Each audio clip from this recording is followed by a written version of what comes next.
Side issue, اصل issue ہے فلسطین کا جو شروع ہونے والا ہے، بھٹی دہکے گی وہاں۔ ظاہر بات ہے کہ اگر کوئی بہت بڑا اقدام ہو جاتا ہے فلسطینیوں کے خلاف، اور اگر واقعتاً مسجد اقصیٰ اور قبۃ الصخرہ گرا دیے جاتے ہیں، جو طوفان اٹھے گا عالم عرب میں، یہ حسنی مبارک ہو یا شاہ خالد ہو یا کوئی اور ہو، یہ نہیں روک سکتے اس طوفان کو۔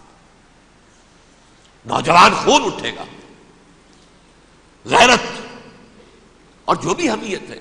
مسلمان ان پڑھ سے ان پڑھ اور بالکل بے دین، وہ بھی مسجد کی حرمت پر کٹ مرنے کو تیار ہو جاتا ہے۔ مسجد تو بنا دی شب بھر میں ایمان کی حرارت والوں نے، من اپنا پرانا پاپی ہے، برسوں میں نماز ہی بننا سکا۔ وہ چاہے کانپور کی مسجد سے مسلمانوں نے جانے دی ہیں، چاہے وہ شہید گنج کی مسجد تھی مسلمانوں نے جانے دی ہیں، چاہے نماز نہ پڑھتے ہو، لیکن یہ جو حرمت اور یہ جو حمیت اور یہ غیرت ہے، اس سے جو طوفان اٹھے گا یہ ہوگا اس ملحمۃ العظمی، اس کی طرف پیش رفت ہو رہی ہے۔ کتاب الملاحم سے احادیث کے حوالے سے کہ جن جنگوں کا حوالہ دیا حضور نے، پیشن گوئی کی ہے، اس کا نقطہ آغاز تھا خلیج کی جنگ۔ صدام حسین نے اسے کہا تھا یہ مدر آف وارز ہے، ام المحارب، یہ ایک جنگ نہیں ہے۔ اس کا نقشہ بھی حدیث میں موجود تھی، پیشن گوئی موجود تھی، اس وقت بھی ہم نے شائع کی تھی۔ لیکن اس میں جو جنگ اب ہونے والی وہ الملحمۃ العظمی۔ ملحمہ کسے کہتے ہیں؟ لحم گوشت کو کہتے ہیں، اور قصائی کی دکان کو عربی میں ملحم کہتے ہیں، جہاں گوشت کے ٹکڑے کیے جاتے ہیں۔ آج کل مشینوں سے ہوتے ہیں، اب جو ہے وہ ہاتھ سے چھریوں سے نہیں ہوتے، لیکن ٹکڑے ہو رہے ہوتے ہیں، جسموں کے چیتھڑے اڑ رہے ہوتے ہیں۔ ملحمہ، یہی لفظ استعمال کیا تھا حضرت سعد ابن عبادہ نے رضی اللہ تعالی عنہ یوم فتح مکہ۔ ان کے دل میں تھا کہ اب ہم انتقام لیں گے ان عربوں سے، ان قریش سے۔ الیوم یوم الملحمہ، الیوم یوم الملحمہ، یہ کہتے ہوئے جا رہے تھے، ایک خاص کیفیت۔ آج ہے گوشت کے ٹکڑے اڑانے کا دن۔ حضور سے کہا کسی نے جا کر کے ساتھ تو یہ کہہ رہے ہیں الیوم یوم الملحمہ، الیوم یوم الملحمہ۔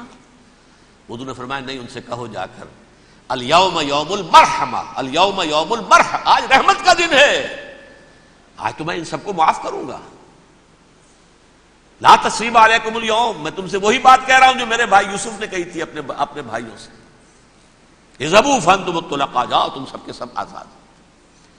وہ ملحمہ ہے جس کو کہ حضور نے حضرت معاذ بن جبل رضی اللہ تعالیٰ عنہ سے روایت ہے، اس میں سے جو ابو داؤد میں روایت آئی ہے اس میں الملحمۃ العظمی، عظمی مؤنث ہے اعظم کا۔ آپ کہتے ہیں جنگ عظیم اول، جنگ عظیم دوم، عظیم کا باپ ہو گیا اعظم، سب سے بڑا، اور اس کا مؤنث ہے سب سے بڑی، عظمی۔ الملحمۃ العظمی، سب سے بڑی لڑائی۔ میرے نزدیک یہ وار کے معنی میں نہیں ہے، بیٹل کے معنی میں۔ انگریزی میں یہ دو لفظ علیحدہ ہیں، وار، بیٹل۔ وار سالوں کو محیط ہوتی ہے، بیٹل کسی ایک خاص جگہ پر جو لڑائی ہوتی ہے اس کو کہتے ہیں۔ حضور کے اور قریش کے درمیان 6 سالہ وار تھی، جنگ تھی، لیکن battles, battle of Uhud, battle of Badr, یہ بیٹلز تھی، لڑائیاں تھیں۔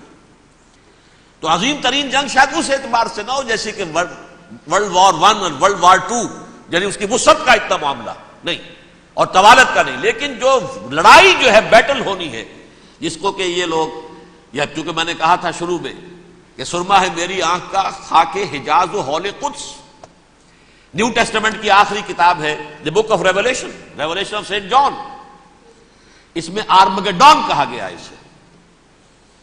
ہر مجدون، یہ عبرانی لفظ ہے، ہر کہتے ہیں اونچی جگہ کو، سطح مرتفع، مجدون میگیڈو، میگیڈو ایک وادی ہے، مرتفع، وادی مرتفع، یہ ہے واقع لبنان، اسرائیل اور شام کے درمیان جو ٹکڑا، جو ٹرائنگل بنتی ہے، یہ ہے، یہاں پر بڑی جنگ لڑی جائے گی۔